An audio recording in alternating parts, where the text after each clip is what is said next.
जरा सोचो तो एक अनजान प्लेनेट पर अकेले फंस जाओ जहाँ के अजीबोगरीब जीव तुम्हारी जान के पीछे पड़ जाएं। कुछ ऐसा ही होता है हमारी आज की कहानी में। कहानी की शुरुआत होती है बोरेलिस नाम की एक माइनिंग स्पेसशिप से। इस स्पेसशिप में कुछ मजदूर थे जो अपने क्रायोपॉड्स में लेट कर ये सफर कर रहे थे। क्रायोपॉड एक ऐसी मशीन थी जिसके अंदर लेट कर चाहे इंसान कितने भी साल तक सोता रहे उसकी उम्र नहीं बढ़ती। पर अचानक अंतरिक्ष में एक एस्ट्रॉयड ने अपना रास्ता बदल लिया और बहुत तेजी से बोरेलिस की तरफ बढ़ने लगा। कुछ ही पलों में वो बोरेलिस स्पेसशिप से टकरा गया और इमरजेंसी में क्रायोपॉड स्पेसशिप से अपने आप अलग हो गए। तब शिप का एआई सिस्टम जिसका नाम लेनर्ड था उसने मजदूरों को जगाया ताकि वो उन्हें आने वाली मुश्किलों के लिए तैयार कर सके। जैसे ही एस्ट्रॉयड की टक्कर हुई तो एंडी नाम का एक मजदूर जाग गया। लेनर्ड ने उसे शांत रहने को कहा और फिर उसने एंडी की सुरक्षा के इंतजाम किए। जहाज से अलग होने के कुछ ही पलों बाद क्रायोपॉड पास के ही एक प्लैनेट की ओर बढ़ने लगा। जैसे ही सभी क्रायोपॉड्स इस नए प्लैनेट के वातावरण में घुसे तो कई क्रायोपॉड्स में अचानक आग लग गई और उनके अंदर मौजूद लोग जलकर खाक हो गए। उधर एंडी का क्रायोपॉड आग लगने से तो बच गया मगर लैंडिंग के समय उसकी रफ्तार बहुत ज्यादा तेज थी। जल्द ही वो एक पहाड़ी में क्रैश होने वाला था कि तभी अचानक पॉड ने खुद को गोल गोल घुमाकर आगे बढ़ाया। आखिरकार हुई तो क्रैश लैंडिंग लेकिन एंडी की जान बच गई। एंडी बेहोश हो चुका था और अचानक उसे अपने परिवार की झलक दिखाई दी तो वो फट से उठ खड़ा हुआ। उसने आसपास देखा तो वो एक पहाड़ी इलाके में फंसा हुआ था और चारों ओर काले घने बादल छाए हुए थे। एंडी ने शिप के एआई सिस्टम से बात करने की कोशिश की मगर कोई जवाब नहीं आया। तभी अचानक जमीन थरथराने लगी तो लेनर्ड ने उसे पॉड से निकल जाने की सलाह दी। अब दिक्कत ये थी कि एंडी पॉड को खोल नहीं पा रहा था। फिर उसने सर्वाइवल किट खोली तो उसमें एक फ्लेयर गन तक मौजूद नहीं थी क्योंकि असल में एंडी एक छोटे दर्जे का मजदूर था। आखिरकार एंडी ने एक फायर एक्सटिंग्विशर की मदद से पॉड की खिड़की तोड़ डाली और वहां से भागने की कोशिश की। पर तभी जमीन हिलने की वजह से पॉड मुड़ गया और नुकीले कांच से एंडी का सूट फट गया। तब लेनर्ड ने उसे सावधान करते हुए बताया कि बिना सूट के वो इस प्लेनेट पर ज्यादा देर तक जिंदा नहीं रह पाएगा। जिसके बाद एंडी ने एक खास स्प्रे से फटाफट सूट को ठीक किया। तभी लेनर्ड ने एंडी को बताया कि पॉड में आग लग चुकी है। अब एंडी तुरंत जैसे तैसे रेंग कर पॉड से बाहर आया मगर साथ में वो अपने बेटे का आखिरी खिलौना लाना नहीं भूला। अब वो एक अनजान प्लेनेट पर अकेला खड़ा था। पर तभी उसमें जलते हुए बोरेलिस जहाज को इस प्लेनेट में घुसते हुए देखा। जैसे ही शिप क्रैश हुई वहां जबरदस्त धमाका हो गया। इस धमाके से इतनी जबरदस्त ऊर्जा पैदा हुई कि एंडी बहुत दूर जाकर गिरा मगर खुशकिस्मती से उसकी जान बच गई। इसके बाद एंडी ने अपने एआई लेनर्ड से पूछा कि इस वक्त वो कहाँ है। तो लेनर्ड ने उसे बताया कि वो एक अनजान प्लेनेट पर है जिसके बारे में इंसानों को कोई खास जानकारी नहीं है और उनका जहाज अपनी असली मंजिल पर नहीं पहुंच पाया। अचानक एंडी को दूर से एक रोशनी दिखाई दी तो वो उसकी ओर बढ़ने लगा। रास्ते में उसे बोरेलिस का मलबा मिला तो उसकी नजर एक और पॉड पर पड़ी। उसने पॉड से ऑक्सीजन टैंक निकालने की कोशिश की ताकि वो ज्यादा समय तक इस प्लेनेट पर जिंदा रह सके मगर अचानक उसमें से एक लाश गिरी जिसे देखकर वो बुरी तरह डर गया। खैर उसने हिम्मत करके ऑक्सीजन टैंक निकाला मगर वो अब बिल्कुल खराब हो चुका था। अब वो परेशान होकर फिर से रोशनी की तरफ चलने लगा। उसके जाने के बाद हम देखते हैं कि उस पॉड पर किसी खूंखार जानवर की पंजों के निशान थे। इसका मतलब ये था कि एंडी यहाँ अकेला तो नहीं है। खैर जब एंडी उस रोशनी तक पहुंचा तो उसे एक और मजदूर मिला जिसका नाम ड्रेन था। एंडी को देखकर ड्रेन को बहुत खुशी हुई। बातचीत के दौरान पता चला कि उनके पास खाने पीने के लिए कुछ खास है नहीं यहाँ पे। खैर फिर ग्रेन ने एंडी को बताया कि उनकी कंपनी ने पैसे बचाने के लिए छोटा रास्ता चुना मगर उस रास्ते पर एस्ट्रॉयड थे जिस वजह से जहाज क्रैश हो गया।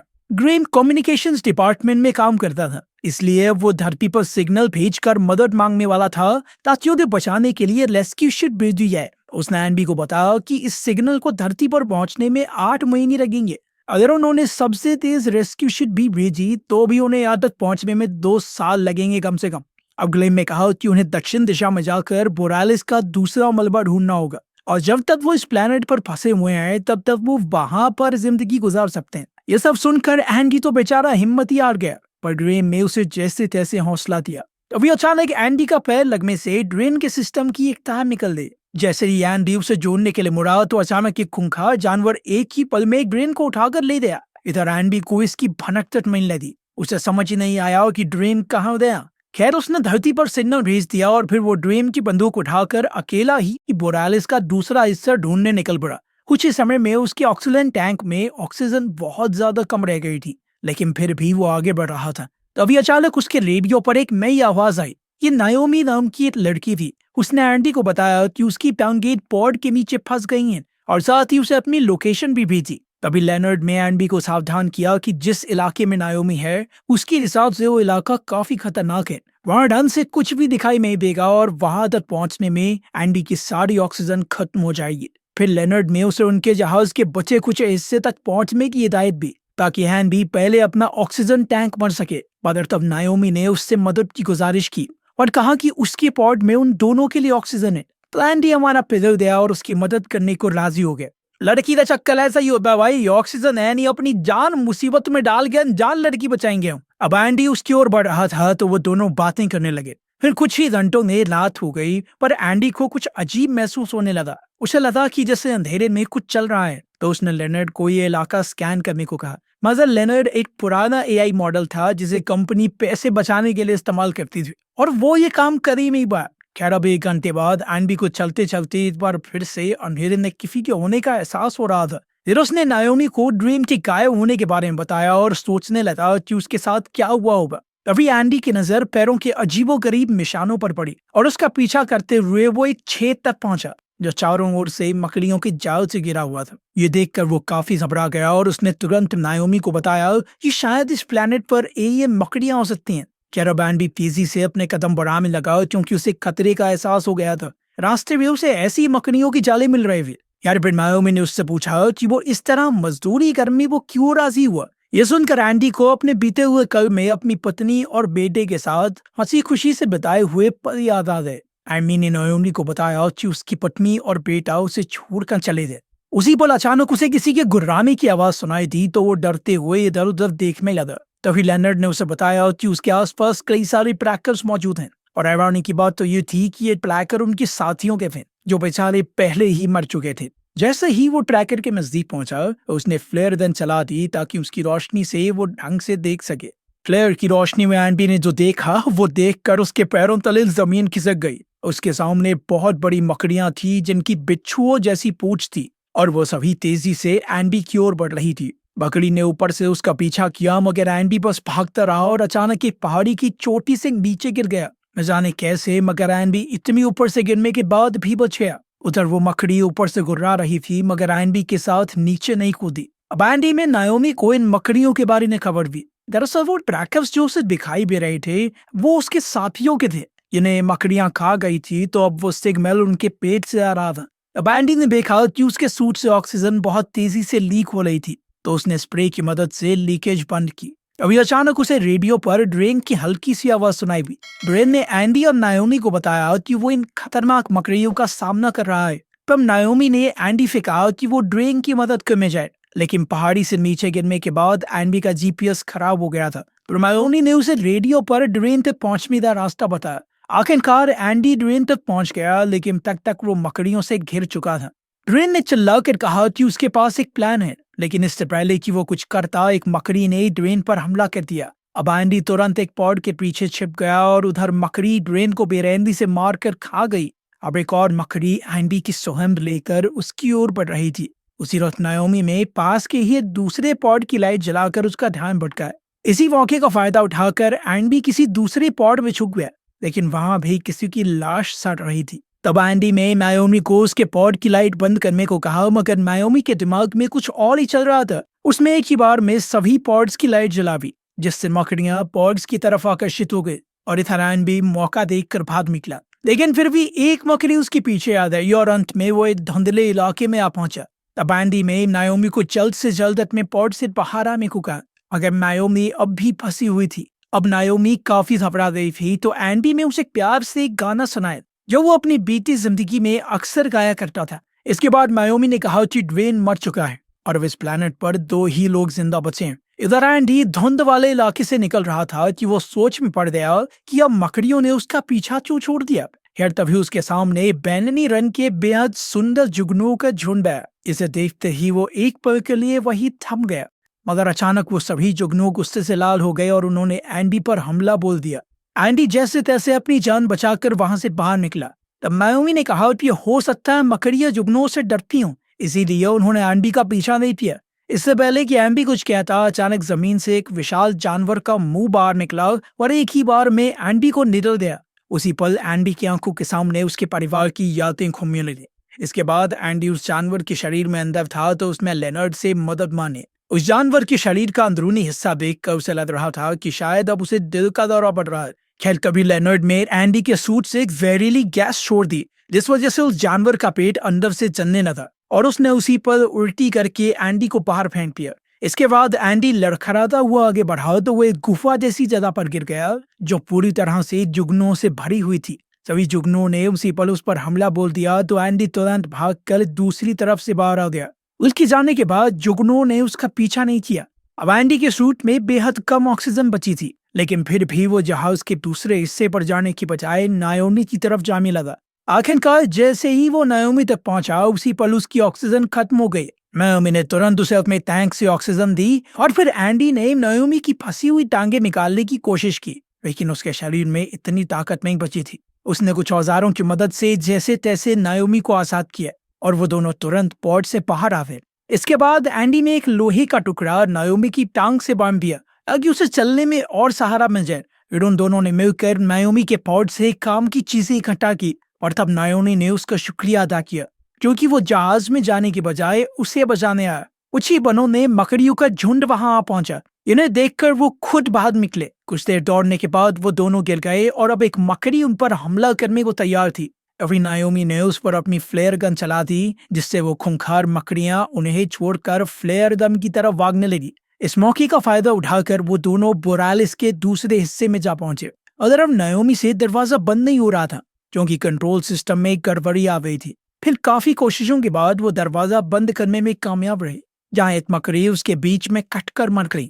इसके बाद मकड़ियों का झुंड जोर जोर से दरवाजे पर हमला करने लगा, जिससे नायोमी और एंडी शिप के और अंदर वाले हिस्सों में जाकर छुप गए।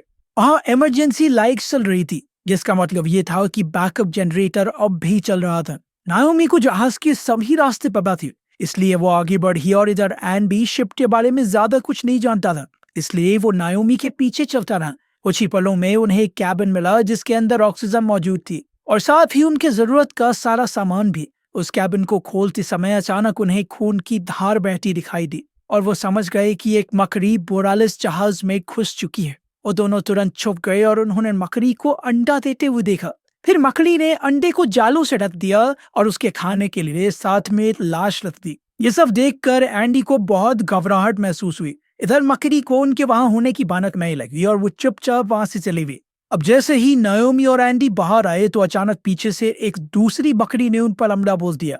एंडी तुरंत नायोमी को लेकर एक कमरे में घुस गया और अंदर से ताला लगा लिया। इसे लगा कि अब वो सुरक्षित हैं, मगर नायोमी ने उसे समझाया कि वो तो गलती से बाहर ही आ चुके हैं। यह सुनकर एंडी को इतना गुस्सा आया कि वो लोहे के सरिये से दरवाजा पीटने लगा और अब इसका कोई फायदा नहीं था। उस कमरे में ऑक्सीजन मौजूद थी, इसलिए दोनों ने अपने हेलमेट्स निकाल दिए और एक दूसरे से बैठकर बातें करने लगे। एंडी ने नायोमी को अपनी पत्नी और बेटे की वीडियो दिखाई और बताया कि वो सब एंडी की बर्थडे पार्टी से वापस लौट रही थी, जिस समय उनका एक भयानक एक्सीडेंट हो गया। उस एक्सीडेंट में उसकी पत्नी और बच्चा तो मारे गए, पर न जाने कैसे वो बच गया। एंडी कहने लगा कि उसकी जिंदगी अब बेमतलब हो चुकी है। पर तब नायोमी ने उसे समझाया कि तुमने मेरी जान बचाई है, शायद इसीलिए तुम्हारा जिंदा रहना जरूरी था। अभी इस तरह से सोचा है?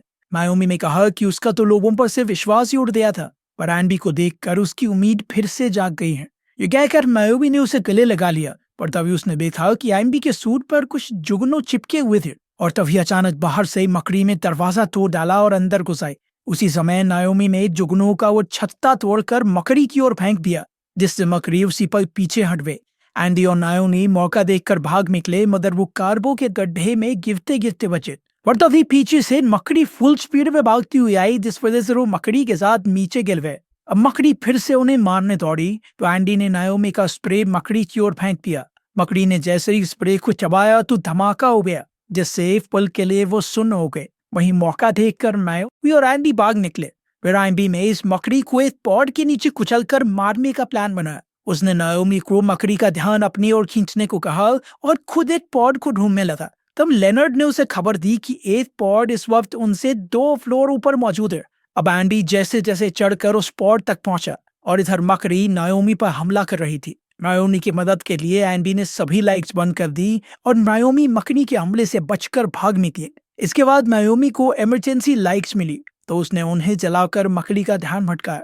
वहीं दूसरी ओर एंडी पॉड को निकालने की कोशिश कर रहा था। तब लेनर्ड ने उसे बताया कि उसने नायोमी की सुरक्षा के लिए शिप की बिजली काट दी है और अब उसे वापस चालू करने में लगभग 15 मिनट का समय लगेगा। अब एंडी ने सिस्टम के बिना ही पॉड को खुद से चालू करने का फैसला किया।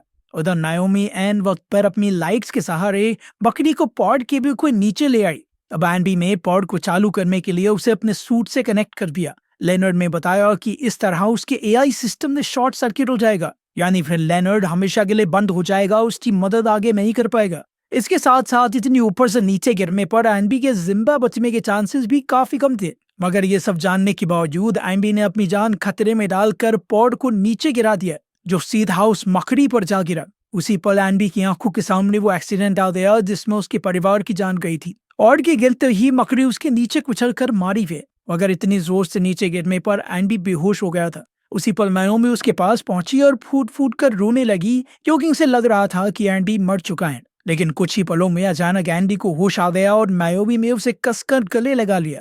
उसी पल वहां सूरज की पहली किरण आई और उन दोनों ने महसूस किया कि हाँ, खूंखार जानवर तो है यहाँ पे, लेकिन नजारा सुंदर भी बहुत है। उसी पल एंडी के एआई असिस्टेंट लेनर्ड की आवाज दोबारा से आई और उसने बताया कि वो अपडेट हो चुका है और अब उसने मौके पर चौका मारते हुए एंडी और नायोमी के लिए एक रोमांटिक गाना बजा दिया, जिसके बाद उन दोनों ने एक दूसरे का हाथ थाम लिया और आने वाले भविष्य की ओर देखने लगे। इस अनजान प्लेनेट पर एक दूसरे के अलावा उनका कोई नहीं था और अगले 2 साल तक तो उन्हें वो बचाने भी नहीं आने वाला। क्या वो दोनों इस प्लेनेट पर बच पाएंगे? आपको क्या लगता है कमेंट्स में जरूर बताना। मिलते हैं अगली वीडियो में।